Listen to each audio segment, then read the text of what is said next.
ఉన్న అందరూ కూడా, మరియు దేవుడు 7వ దినమందు తన కార్యములన్నింటినీ ముగించి విశ్రమించెను అని 7వ దినమును గూర్చి ఆయన ఒక చోట చెప్పి ఉన్నాడు. ఇదియుగాక ఈ చోటుననే వారు నా విశ్రాంతిలో ప్రవేశింపరు అని చెప్పి ఉన్నాడు. ఆమేన్. సో ఈరోజు అసలు విశ్రాంతి దినం అంటే ఏంటి? ఇప్పుడు మనం టాపిక్ వచ్చింది కాబట్టి స్పెషల్గా మనం ధ్యానం చేయట్లేదు, క్రమంగా మనం హెబ్రీ పత్రికను ధ్యానిస్తున్నాం కనుక అసలు విశ్రాంతి దినం అంటే ఏంటి? దేవునికి విశ్రాంతి కావాలా? అక్కడ ఏ సందర్భం, అసలు దేవుడు ఎందుకు విశ్రాంతిని పాటించమన్నాడు? మనందరికి తెలుసు, విశ్రాంతి దినము ప్రతి 6 దినముల తరువాత 7వ దినాన్ని విశ్రాంతి దినముగా ఆచరిస్తూ ఉన్నాం.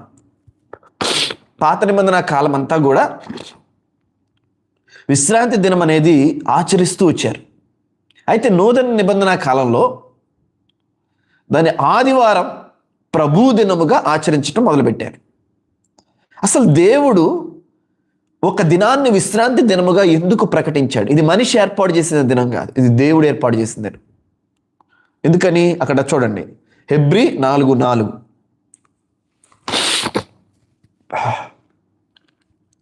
దేవుడు 7వ దినమందు తన కార్యములన్నిటినీ ముగించి విశ్రమించెను. ఆలోచన చేయండి. ఒక చిన్న క్వశ్చన్తో ఈరోజు వాక్యాన్ని ప్రారంభిస్తాను. దేవుడు ఇప్పుడు విశ్రాంతి తీసుకుంటున్నాడా, పనిచేస్తున్నాడా? బైబిల్లోనే సమాధానం ఉంది. దేవుడు ఇప్పుడు విశ్రాంతిలో ఉన్నాడా, పని చేస్తున్నాడా? ఇప్పుడు వాక్యం ఉంది, దేవుడు 7వ దినమందు తన కార్యములన్నింటినీ ముగించి విశ్రమించెను. చిన్న ఎగ్జాంపుల్ చూద్దాం. యోహాను సువార్త 5వ అధ్యాయం 17వ వచనం. అందరూ కూడా చూడండి. యోహాను 5:17. అయితే యేసు, నా తండ్రి ఇది వరకు పని చేయుచున్నాడు, నేనును చేయుచున్నానని వారికి ఉత్తరం ఇచ్చాడు. సో అసలు విశ్రాంతి దినం అంటే ఏంటంటే పని చేయకుండా ఉండటం. ఏ పని చేయకుండా ఉండటం? దేవుడు తన పనిని చేయకుండా ఉండటం. ఇప్పుడు ఒక వ్యక్తి స్వస్థత లేకుండా పడి ఉంటే దేవుడు విశ్రాంతి పొందడు. ఒక వ్యక్తి రక్షణ లేకుండా పడి ఉంటే దేవుడు విశ్రాంతి తీసుకోడు. ఒక వ్యక్తి నిరాశ, నిస్పృహత, దుఃఖములో ఉంటే ఆయన విశ్రాంతిలో ఉండడు. Because there is a work for God to do. దేవుడు చేయాల్సిన పని ఇంకా భూమి మీద ఉంది కాబట్టి. హల్లెలూయా, దేవునికి స్తోత్రం. అదే ఇక్కడ యేసు ప్రభువారు అంటాడు. ఎందుకంటే యేసుక్రీస్తు ప్రభువారు ఒక వ్యక్తిని స్వస్థపరుస్తాడు. బెతెస్దా కోనేరు దగ్గర 38 సంవత్సరాల నుంచి అతడు ఆ స్థితిలో ఉన్నాడని తెలుసుకుని ఆ రోజు విశ్రాంతి దినం. అయితే యేసుక్రీస్తు ప్రభువారు వచ్చి విశ్రాంతి దినాన ఆ 38 సంవత్సరాల నుంచి పడి ఉన్న వ్యక్తిని స్వస్థపరచగానే వాళ్ళు అంటారు, ఈరోజు విశ్రాంతి దినం కదా, నువ్వెందుకు స్వస్థపరిచావు అని యేసు ప్రభువారిని అడుగుతాడు. అదేంటి, నా తండ్రి పని చేస్తున్నాడు, నేను పని చేస్తాను అంటాడు. హల్లెలూయా. చేయుటకు కార్యములన్నీ ముగించబడినప్పుడు ఆయన విశ్రాంతి తీసుకున్నాడు. కానీ మనిషి జీవితంలో ఎప్పుడైతే పాపం వచ్చిందో, పాపం వల్ల వచ్చిన క్రియలు వచ్చాయో, అప్పుడు ఏమైందంటే ఆయన పని చేయటం ప్రారంభించాడు. హల్లెలూయా. సిలువ కార్యాన్ని ప్రారంభించాడు.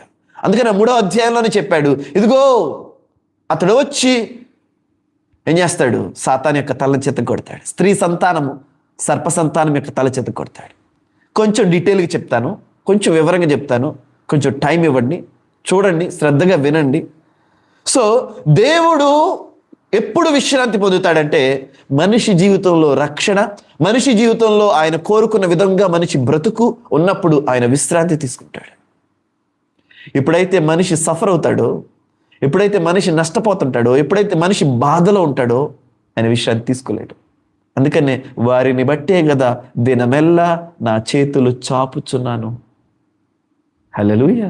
ఈజ్ నాట్ రెస్టింగ్ అండి. ఆలోచన చేయండి. బిడ్డలు ప్రతి కుటుంబాలు ఉన్నాయి, బిడ్డలు ఉన్నారు. బిడ్డలు బాధపడతా ఉంటే తల్లిదండ్రులు విశ్రాంతి ఎలా తీసుకుంటారు? అదే జరుగుతుంది. భూమి మీద ఆయన ప్రజలు, ఆయన పిల్లలు నశించిపోతా ఉన్నారు. అందుకనే యేసుప్రభువారు వచ్చి ఉన్నాడంటే, ప్రయాసపడి భారం మోసుకొనిచున్న సమస్త జనులారా నా ఎద్దుకు రండి, నేను మీకు విశ్రాంతినిస్తాను. సో ఇప్పుడు విశ్రాంతి అంటే అర్థం ఏంటి? ఇక్కడ మనము నెమ్మదిగా ఉన్నప్పుడు ఆయనకు విశ్రాంతి, మనము స్వస్థతను అనుభవించినప్పుడు ఆయనకు విశ్రాంతి, మనము సమాధానాన్ని అనుగ్రహించినప్పుడు ఆయనకు విశ్రాంతి, మనము సంతోషాన్ని, రక్షణ అనుభవించినప్పుడు ఆయనకు విశ్రాంతి. అంతేగాని ప్రతి వారం ఆయనకి విశ్రాంతి అని కాదు. ఈ మాటని అర్థాన్ని, ఈ తేడాన్ని గ్రహించాలి.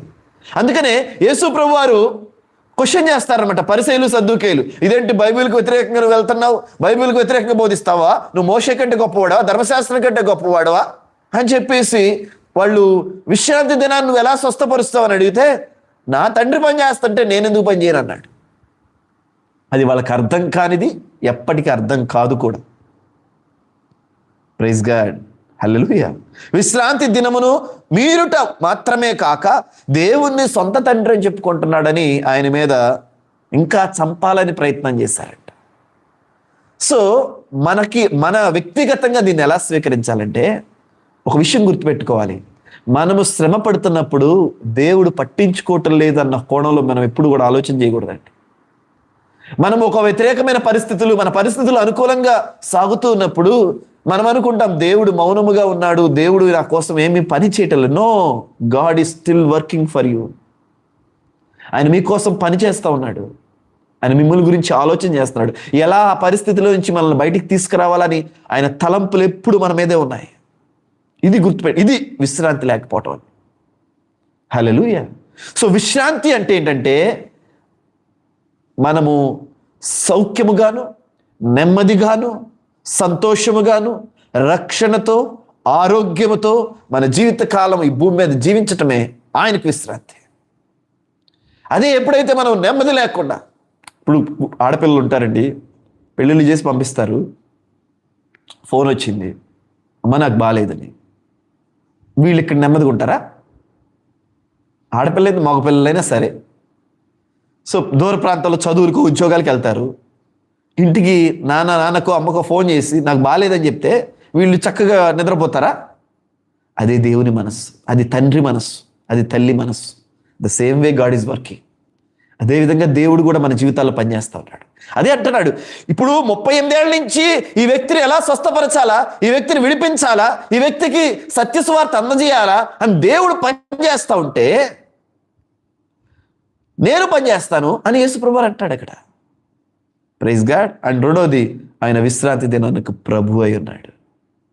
ఉదయకాల సమయంలో విశ్రాంతి దినం అంటే ఏంటి అంటే, ఆనాడు ఏదేని తోటలో దేవుడు ఆదాము అవ్వలు పెట్టినప్పుడు ఇక వారి కొరకు చేయటానికి ఇంకేమీ మిగిలి లేదు. మనిషికి ఏదైతే అవసరమైనో అవన్నీ కూడా దేవుడు చేసి ముగించాడు.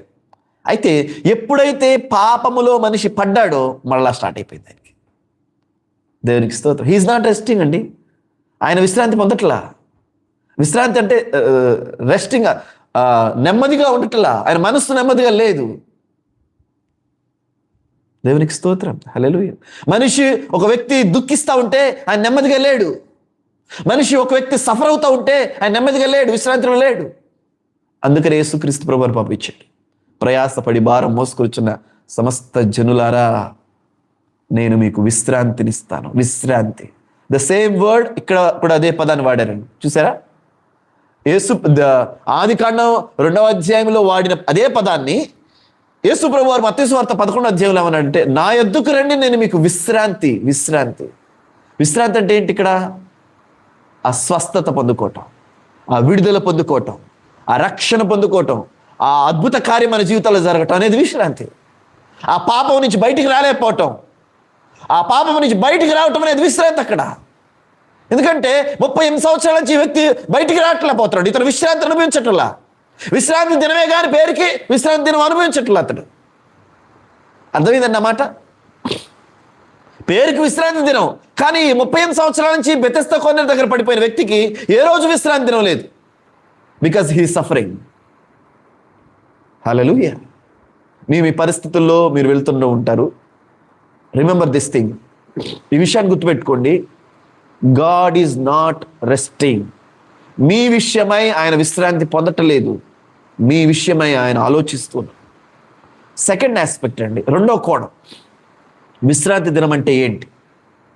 దేవునికి దూరం అయిపోయి పాపములో, లోక సాంప్రదాయాల్లో, లోక వ్యవహారాల్లో ఇరుక్కుపోయి దేవుని చిత్తం కాకుండా తన సొంత చిత్తాన్ని చేసుకుంటూ తిరుగుతున్న వారి విషయమై కూడా ఆయన విశ్రాంతి పొందటం. ఆయన ప్రజలు, ఆయన పిల్లలు సఫర్ అవుతున్నప్పుడు ఆయన విశ్రాంతి పొందటంలా.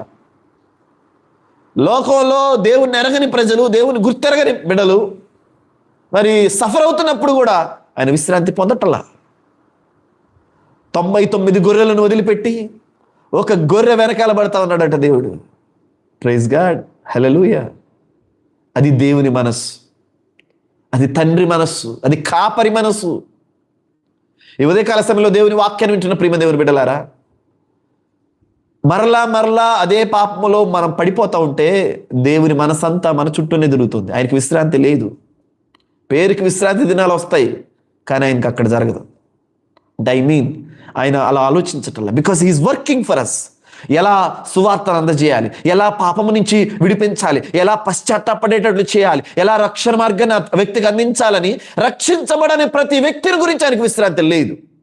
ఇప్పుడు చెప్పండి, ఆయన విశ్రాంతిని ఉందా లేదా? అప్పుడు అంటే ఫాలో అవటం గురించి కాదు, తండ్రి మనస్సును గురించి నేర్చుకుంటున్నాం మనం. ఆయన 7వ దినములోగా అన్ని కార్యములను చేసి ముగించి విశ్రాంతి పొందాడు. ఇప్పుడు ఇన్ని సంవత్సరాలు అవుతోంది, స్టిల్ ఆయన రక్షణ ప్రణాళికని మన పట్ల నెరవేర్చడం కోసం, ఆయన స్వస్థతని, ఆయన మేలుని, ఆయన ఉపకారాన్ని, ఆయన నిత్య రాజ్యాన్ని మన జీవితాలకు అనుగ్రహించడం కోసం ఇప్పటి వరకు తన కుమారుడైన యేసుక్రీస్తు ప్రభువును పంపించాడు. పరిశుద్ధ సేవకులను పంపిస్తూ ఉన్నాడు. అనేక ప్రసార మాధ్యమాల ద్వారా ఆయన వెలుగుని మన జీవితాల్లో వేయటానికి ప్రయత్నిస్తూనే ఉన్నాడు. సో హీ స్టిల్ వర్కింగ్ కదా. యేసు ప్రభువే అన్నాడు, నా తండ్రి ఇది వరకును పని చేయించున్నాడు, ఇప్పటిదాకా పని చేస్తున్నాడు నా తండ్రి, నిన్ను స్వస్థపరచడానికి, నిన్ను విడిపించడానికి, నిన్ను రక్షించడానికి, నీకు మార్గం చూపించడానికి, నీకు సహాయం అందించడానికి నా తండ్రి ఇది వరకు పని చేయించున్నాడు, అందుకని నేను పని చేస్తున్నాను. వాళ్ళకి అర్థం కాక దేవుని తండ్రి అంటాడేంటి, యేసు ప్రభువు వారు. వాళ్ళకి అర్థం కాల. దేవునితో సమాధానం చేసుకుంటాడేంటి, ఏదో మరి ఎక్కువగా చంపాలని ప్రయత్నం చేశారంట. సో విశ్రాంతి దినం అంటే ఏంటంటే, మన జీవితాల్లో విశ్రాంతిని అనుభవించటమే దేవుని విశ్రాంతి. మన జీవితాల్లో సంతోషాన్ని ఇవ్వటమే దేవుని విశ్రాంతి. మన జీవితాల్లో రక్షణ కార్యాన్ని సఫలం చేయటమే దేవుని విశ్రాంతి. మన జీవితాల్లో ఏ కొదువ, ఏ అవసరత లేని స్థితిలోకి మనల్ని దేవుడు తీసుకెళ్లటమే దేవుని విశ్రాంతి. ఒకవేళ వ్యతిరేకమైన పరిస్థితులు ఉన్నా ఆయన భుజముపై సోలి, ఆయన భుజముపై ఆనుకుని, ప్రభువా నీవు నాకున్నావన్న ఒక నిశ్చేతిలో అటు ఆత్మీయ స్థితిలోకి వెళ్ళటమే విశ్రాంతి. ఇది ఇంకొక 3rd లెవెల్ అండి. రక్షించబడిన మన గురించి ఆలోచించటం ఒక విశ్రాంతి దినం. రక్షణ లేకుండా తిరుగుతున్న వారి గురించి ఆలోచించటం విశ్రాంతి లేని దినం. అలాగే మన జీవితాల్లో మనకు ఒక ఆత్మీయ స్థితిని దేవుడు ఇవ్వటం నిజమైన విశ్రాంతి దినం అంటే ఏంటో తెలుసా? బయట సముద్రము పొంగని, అలలు రేగని, ప్రభువా నీవు నాకున్నావన్న ఒక నిశ్చయితతో ఆయన భుజముపై ఆనుకోవటం విశ్రాంతి దినం. Hallelujah. Whether you agree or not, నిజంగా విశ్రాంతి దినాన్ని ఆచరించటం అంటే ఏంటంటే, ఏదైనా జరగని, ఏదైనా కానీ మీరు నాకున్నారన్న ఒక నిశ్చయితతో. పరమగీతంలో ఒక చక్కటి మాట ఉంటుంది, తన ప్రియుని మీద ఆనుకుని అరణ్య మార్గములో వెళ్ళుచున్న ఆమె ఎవరు అని. తన ప్రియుని మీద ఆనుకొని. వ్యతిరేకతలు ఉన్నాయి, సమస్యలు లేని వాళ్ళు ఎవరు చెప్పండి ఇప్పుడు? వ్యతిరేకమైన పరిస్థితులు లేని వాళ్ళు ఎవరు చెప్పండి ఇప్పుడు? ఏదైనా జరగని మీరున్నారన్న ఒక నిశ్చయితతో.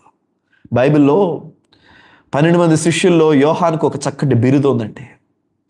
యోహానుకు ఉన్న బిరుదు ఏంటంటే, యేసు ప్రభు వారి పైన రెస్ట్ తీసుకుంటాడు. ఇక్కడ ఎప్పుడు కూడా ఈ భుజము పైన ఇక్కడ పడుకుంటాడు. ఎప్పుడు ఆయన మాట్లాడుతున్నా ఇక్కడే ఉంటాడు, ఆయన ప్రసంగిస్తున్నా, ఆయన అసలు ప్రతి సమయం యేసు ప్రభు వారి పైన భుజం పైన ఉండే వ్యక్తి అనమాట. ఆయనకు ఇంకో పేరు ఉంది ఏంటంటే, యేసు ప్రేమించిన శిష్యుడు. యేసు ప్రేమించిన శిష్యుడు. పేతురు గారేమో యేసయ్యని ప్రేమించిన శిష్యుడు, యోహానేమో యేసు ప్రేమించిన శిష్యుడు. అంటే యేసయ్య ప్రేమించాడంటే యోహాన్. అందుకనే ఇక్కడ పడుకోవడానికి ఆయనకు అవకాశం ఇచ్చాడు భుజం పైన. దేవుడు అదే అవకాశాన్ని మనకి ఇస్తున్నాడు. ఎంత వ్యతిరేకమైన పరిస్థితులు రాని, ఎలాంటి సిచ్యువేషన్స్లో మనం ఉండని, నీవున్నావన్న ఒక నిశ్చయతతో దేవునిలో వెళ్ళటం, అది విశ్రాంతి దినం అనుభవించడం. హల్లెలూయా. అందుకనే దావీదు గారు ఒక ప్రార్థన చేస్తాడు. ఏమన్నాడంటే, నా ప్రాణమా నాలో నీ వేళ కృంగి ఉన్నావు, నాలో నీ వేళ తొందరపడుచున్నావు, దేవునిని నమ్ముకొని నువ్వు మౌనముగా ఉండు. ప్రైజ్ గాడ్, హల్లెలూయా. చేద్దామండి, ప్రేయర్ చేస్తా తప్పకుండా. నా ప్రాణమా, నాలో నీవేళ తొందరపడుచున్నావు. దేవుని నమ్ముకొని నువ్వు మౌనముగా ఉండు. హల్లెలూయా. అంటే సమస్య ఎదురుగా ఉన్నప్పుడు మనం మౌనంగా ఎలా ఉంటాం? మన ప్రాణం ఊరుకోదుగా. వ్యతిరేకమైన పరిస్థితులు మన ఎదురుగా ఉన్నప్పుడు మనం ఎలా సైలెంట్గా ఉండగలుగుతాం? మన మనసు ఒప్పుకోదు కదా. అనేకమైన ఆలోచనలు పరిగెడుతూ ఉంటాయి కదా. అయితే ఒక ఉన్నతమైన ఆత్మీయ స్థితి ఏంటయ్యా అంటే ఇక్కడ నాకు నువ్వు ఉన్నావు అని దేవుని పైన అనుకోవటం. ప్రైజ్ గాడ్, హల్లెలూయా. నాకు నువ్వు ఉన్నావు అని ఆయన భుజము పైన సోలి. బెర్కమెన్స్ గారు దైవజనులు జబత్తోడ జయగీతం గలని ఆయన ఒక పాట రాస్తాడు. తల్లి ఒడిలో పవళించే బిడ్డవలనే తండ్రి నీ ఒడిలోనే ఒదిగి తినయ్యా అని. అందులో ఒక చక్కటి పదం ఉంది, ఏంటంటే అంటే నీ భుజము పైన నేను సోలిదను. హల్లెలూయా. ఇదొక ఆత్మీయ పరిపక్వత అంటారండి. దాన్నే విశ్రాంతి దినం అంటారు. హల్లెలూయా. ఆత్మీయ స్థితి మనం ఎదుగుతున్నాం అంటానికి అర్థం ఏంటి అంటే సంవత్సరాలు గడవటం కాదు. మన ఆత్మీయ స్థితి ఎదగటం అంటే బాప్తిజం పొందుకొని 20 సంవత్సరాలు 30 సంవత్సరాలు అవటం కాదు. ఆత్మీయంగా ఎదగటం అంటే, ఆత్మీయంగా ఎదగటం అంటే తుఫానుని ఎదురుగా ఉన్న ఆయన భుజము పైన ఆనుకొని నెమ్మదిగా ఉండటం. వాళ్ళు అంటున్నారు, మేము నశించిపోతున్నాము, నీకు చింత లేదా అని యేసుప్రభు అని అడిగితే, అల్ప విశ్వాసులారా, అయ్యయ్యో నేను చూడలేదు, నేను నిద్రపోతున్నాను అనలా. ఆయనకి తెలుసు మీ జీవితంలో వచ్చిన సమస్యలు తెలుసు, మీ జీవితంలో వచ్చిన వ్యతిరేకతలు తెలుసు, మీ జీవితంలో మీకు కావాల్సిన సహాయం తెలుసు. అల్ప విశ్వాసులారా మీరెందుకు భయపడుతున్నారు? నేనున్నా కదా. ప్రైజ్ గాడ్, హల్లెలూయా. ఈ ఉదయకాల సమయంలో మిమ్మల్ని అందరినీ ప్రోత్సహిస్తున్నాను. దేవుడున్నాడన్న ఒక నిశ్చయతతో దేవుని భుజము పైన సోలి ముందుకు కొనసాగటమే మన ఆత్మీయ పరిపక్వత అనే విశ్రాంతి దినం. సో విశ్రాంతి దినాన్ని ఆచరించడం అంటే ఏంటి? ఇక్కడ ఆయన ఉన్నాడు అండి.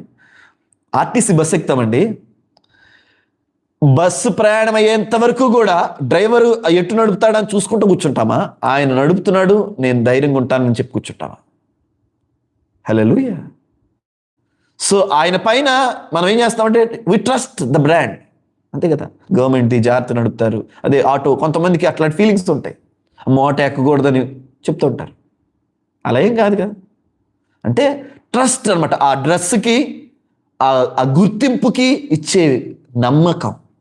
ద సేమ్ వే ఆయన నాకున్నాడు, ఎటువంటి వ్యతిరేకమైన పరిస్థితులైనా, ఎటువంటి కష్టమైన, ఎటువంటి దుఃఖమైన ఆయన నన్ను చెయ్యి విడువడు అన్న నిశ్చయితతో ఉండటమే మనము విశ్రాంతి దినమును ఆచరించటం. హల్లెలూయా. ఇది కొత్తగా మీకు అర్థమై ఉండొచ్చు. అందుకనే దీని వివరణ చాలా ఉందండి. హెబ్రీ పత్రికలో మనం ఈ 4:4 చదువుతున్నాం కదా, దీని వివరణ చాలా ఉంది. మనకు విశ్రాంతి ఉంది. ఇది ఫుల్ మెసేజ్ చెప్తే అది అంటే ఒక 5 నిమిషాలు వినేసి వెళ్ళిపోతే అర్థం కాదనమాట. అందుకని ఈ 4వ అధ్యాయము 3వ అధ్యాయం అంతా కూడా విశ్రాంతి అంటే ఏంటి, విశ్రాంతిని గురించిన వాగ్దానాలు మనకు ఉన్నాయి. ఇది యెహోషువ గురించో, ఇది ఇంకా పాత నిబంధన ఉన్న ప్రజల గురించో కాదు. ఇది ఆయన విశ్రాంతి ఇంకను నిలుచుచున్నది అని వాక్యం ఉంది.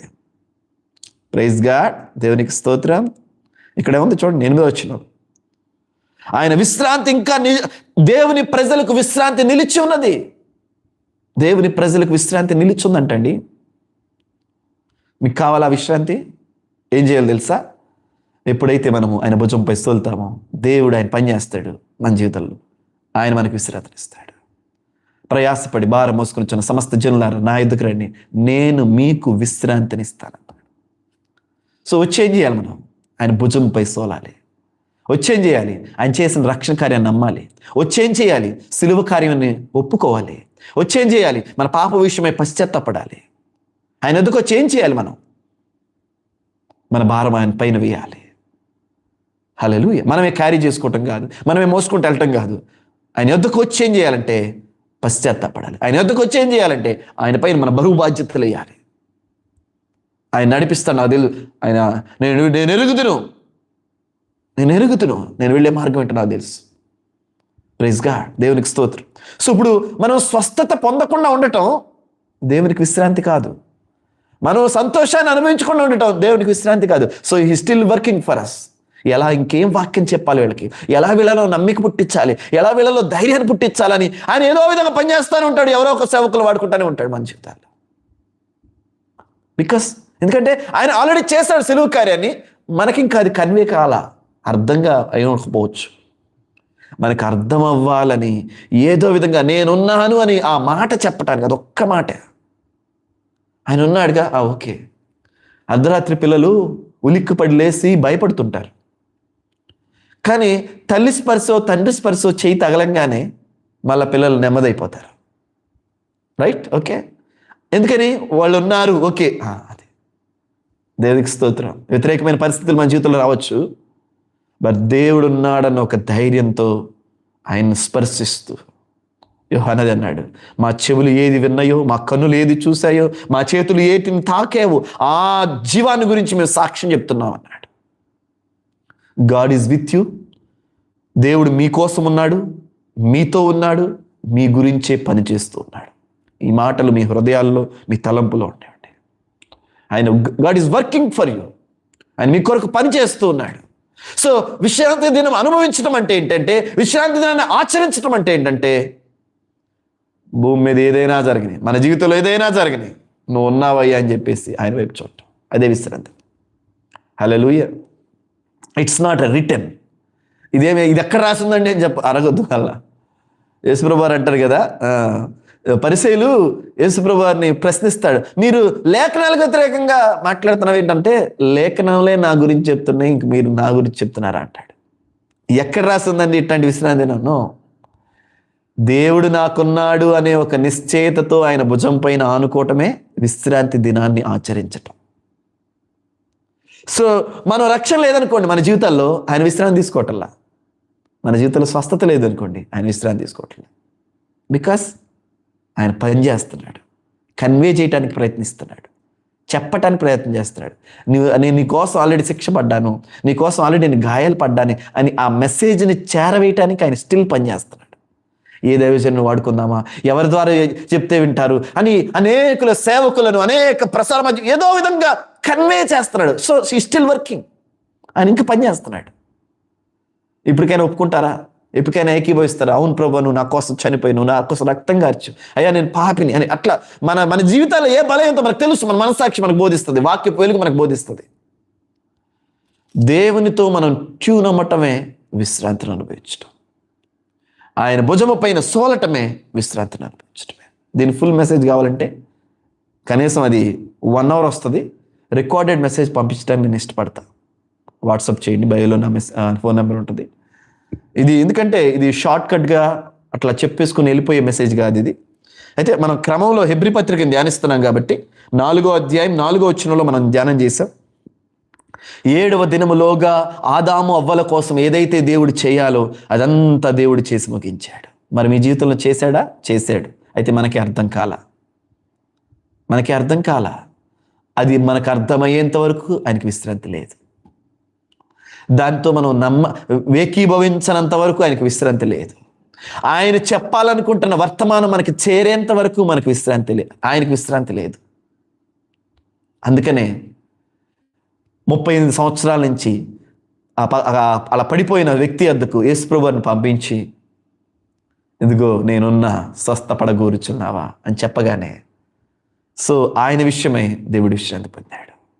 దేవునికి స్తోత్రం. ఇంకా మారు మనసు పొందలేని లోకంలో ఉన్న వాళ్ళందరి కోసం ఆయన విశ్రాంతి ఎలా పొందుతాడు? దినమెల్లా చేతులు చాపుతూనే ఉన్నాడు. సో ఒకంత మీకు అర్థమైందని నేను భావిస్తున్నాను. విశ్రాంతి దినము అనగా ఏంటంటే ఆయన పైన ఆనుకోవటం. ఆయన నాకున్నాడన్న నిశ్చయతతో మన పనులు, మన బాధ్యతలు అన్నీ ఒక్క నిమిషం పక్కన పెట్టి ఆయన స్తుతిస్తూ ఆయన సేవించటమే విశ్రాంతి దినమును ఆచరించటం. మళ్ళీ ఇది ఎక్కడండి? కొత్త నిబంధనలో ఉన్నాం కదా, ఆదివారం కదా, మళ్ళీ మీరు పాత నిబంధనలకు తీసుకెళ్తున్నారు కదా. నో, అది ఇవన్నీ ఈ బిబిలికల్ టెర్మినాలజీ నాకు తెలియదు.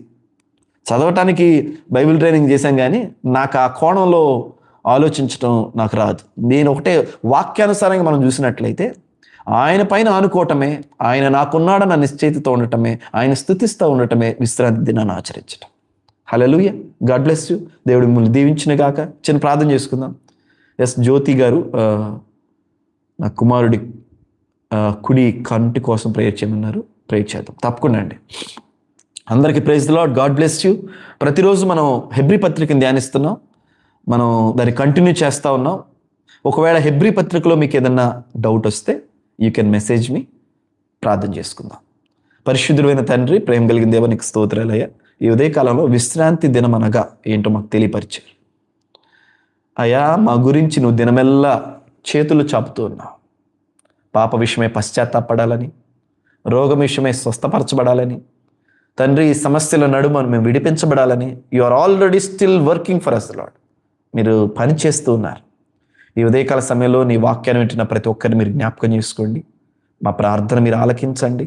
నీ కృపగలిగిన హస్తాలకు కూడి చేరి వచ్చిన ప్రతి బిడ్డను అప్పగిస్తున్నా. నీ భుజము పైన సోలే ఒక అనుభవాన్ని, నీ భుజము పైన ఆనుకుని అయ్యా ఎదిగే ఆ ఆత్మీయ పరిపక్వతని నీ బిడ్డలందరికీ ఇవ్వండి. ఏదైనా కానీ నువ్వు ఉన్నావన్న ఒక ధైర్యంతో నీ బిడ్డల ముందుకు కొనసాగడానికి సహాయం చేయి. నీ వాక్యం పైన ఆనుకోవడానికి సహాయం చేయి. అట్టి నిజమైన విశ్రాంతి దినాన్ని ఆచరించడానికి సహాయం చేయి. కృప కలిగిన హస్తాలకు, కనికరం కలిగిన హస్తాలకు మమ్మల్ని అప్పగించుకుంటూ జ్యోతి గారి కుమారుని జ్ఞాపకం చేసుకోండి. ఆ కుడి కన్ను విషయంలో ప్రభువా నువ్వు సంపూర్ణ స్వస్థత, ఒక పరిష్కారాన్ని ఇవ్వండి. ఇప్పుడే నీ గాయపడిన హస్తంతో మీరు తాకండి. కూడి చేరి వచ్చిన ప్రతి బిడని, ప్రతి కుటుంబాన్ని బ్లెస్ చేస్తున్నా. వారు చేస్తున్న పనులు, వారు చేస్తున్న ఉద్యోగాలు, వారి రాకపోకలు, వారి పనులు, అన్ని విషయాల్లో సహాయము నీ కృపదే. వారి కష్టాజితాన్ని ఆస్వాదించండి అయ్యా. శరీర బలహీనతల నుంచి విడిపించండి. శరీర బలహీనతల నుంచి విడిపించండి. దైవికమైన స్వస్థతని బిడలకు దయచేయండి. ప్రభువానికి స్తోత్రాలు. వివాహాలు కాకుండా ఎంతోమంది ఉన్నారయ్యా, దర్శించండి. ఆయా సమయాల్లో మాకు మెసేజ్ చేస్తూ ఉన్నారు, వాళ్ళందరినీ కూడా దర్శించండి అయ్యా. మూయబడిన గర్భంలో తెరవండి. ప్రభువానికి స్తోత్రాలు. నీ ఉన్నతమైన ప్రభువానికి వందనాలయ్యా. నీ కార్యమును నీ బిడల జీవితాలు జరిగించబడుతున్నాం ప్రభు. కుటుంబాల్లో సమాధానాన్ని ఇవ్వండి అయ్యా. గలిబిల్లు అయ్యా, సాతానిక క్రియలన్నిటి కూడా తొలగించండి అయ్యా. నెమ్మది లేని ఆ బంధకాలన్నిటి నుంచి విడిపించండి. ప్రభువానికి స్తోత్రాలు. నా దేవానికే వందన, నా తండ్రి నీకే స్తోత్రాలు, యజమానుడానికే స్తోత్రాలు, పరిశుద్ధాత్మ దేవానికే స్తోత్రాలు. నువ్వు అద్భుతకరుడు, నువ్వు ఆశ్చర్యకరుడు, నువ్వు ఆలోచన కర్తవు దేవానికి వందన. నీ బిడ్డలకి చేయి అందించండి అయ్యా. నీ పైన ఆనుకోవడానికి సహాయం చేయండి అయ్యా. చేయి పట్టుకొని ప్రభు నీకు స్తోత్రాలయ్యా. వాడు వెళ్తున్న పరిస్థితుల్లో అయ్యా వారు ఒంటరి వారి కాదు, నేనున్నానన్న ఒక ధైర్యాన్ని బిడ్డల హృదయాల్లో కలిగింపచేయండి. ప్రభు నీకు స్తోత్రాలు. తండ్రి, వారి హృదయాల్లో ఉన్న ప్రతి భయములన్నిటి నుంచి నీ బిడ్డలు విడిపించండి. వారి భయములన్నిటి నుంచి విడిపించండి. ప్రభు నీకు స్తోత్రం. కోర్టు కేసులో ఉన్న బిడ్డలను విడిపించండి అయ్యా. తండ్రి నీకు స్తోత్రాలు. కృప చూపించండి దేవా, నీకు వందనాలే. అప్పుల నుంచి విడిపించండి ప్రభు, నీకు స్తోత్రాలు. అప్పిచ్చేవారిగా చేయండి ప్రభు, నీకు వందనాలే. గొప్ప కార్యాలు జరిగించండి ప్రభు. మా ప్రార్థన ఆలకించి అయ్యా, ఏదైనా చేస్తున్న పనులు, ఏదైనా చేస్తున్న ప్రయాణాలు, అన్ని ప్రారంభిస్తున్న పనులు అన్నీ కూడా సఫలపరిచి నీ నామమునికి మహిమకరంగా, నీ నామమునికి ఘనకరంగా ఈ కూడికని జరిగించుకున్నందుకు స్తుతించుకుంటూ, కూడిచ్చిన ప్రతి ఒక్క బిడ్డని శుభమని పలుకుచు మహిమ, ఘనత, ప్రభావాలు మీకు ఆరోపిస్తూ నిజమైన విశ్రాంతి అనగా నీ భుజం పైన ఆనుకోవటమేనన్న ఆ సత్యంతో ఏకీభవిస్తూ అడుగులు వేయడానికి సహాయం చేయమనవచ్చు. యేసుక్రీస్తు వారి అతి పరిశుద్ధ నామములో మేము మనవులన్నింటినీ కూడా అడిగి వేడి పొందుకున్నాం తండ్రి. ఆమేన్. తండ్రి అయిన దేవుని ప్రేమ, కుమారుడైన యేసుక్రీస్తు వారి యొక్క కృప, పరిశుద్ధాత్మిక అన్యోన్య సహవాసం ఇప్పుడు ఎల్లప్పుడూ సదాకాలం మనకి మన కుటుంబాలతో నడిపించును గాక. ఆమేన్. ఆమేన్. గాడ్ బ్లెస్ యు ఆల్ అండి. దేవుడు మిమ్మల్ని దీవించును గాక. విశ్రాంతి దినం అనగా ఆయన మన గురించి చేయాల్సిన ప్రతి పని చేసి ముగించటమే విశ్రాంతి దినం. సో మనం పాపంలో ఉంటే ఆయన ఇంకా విశ్రాంతి పొందటలా. మనం నీతిలో, రక్షణలో ఉంటే ఆయన విశ్రాంతి పొందుతున్నాడు. మనం రోగంలో ఉంటే ఆయన విశ్రాంతి పొందటల్లా. ఆయన పొందిన దెబ్బల వల్ల మనకు స్వస్థత అనుభవించడానికి ఆయన స్టిల్ ఆ మెసేజ్ మనకు చేరవేయటానికి స్టిల్ ఆయన వర్కింగ్ చేస్తూ ఉన్నాడు. సో మనం ఆచరించాల్సిన విశ్రాంతి దినం ఏంటంటే ఏదైనా కానీ ఆయన భుజం పైన ఆనుకోవటమే. ఐ హోప్ ఈ వర్తమానం మీకు చేరిందని నేను నమ్ముతున్నాను. God bless you. మరలా రేపు మార్నింగ్ హెబ్రీ పత్రికని కంటిన్యూ చేద్దాం. 4వ అధ్యాయం ధ్యానం చేస్తూ ఉన్నాం. దాని ఇంకా లోతుల్లోనికి మనందరం కూడా వెళ్దాం. Thank you for the time అండి. God bless you. Praise the lord అందరికీ కూడా.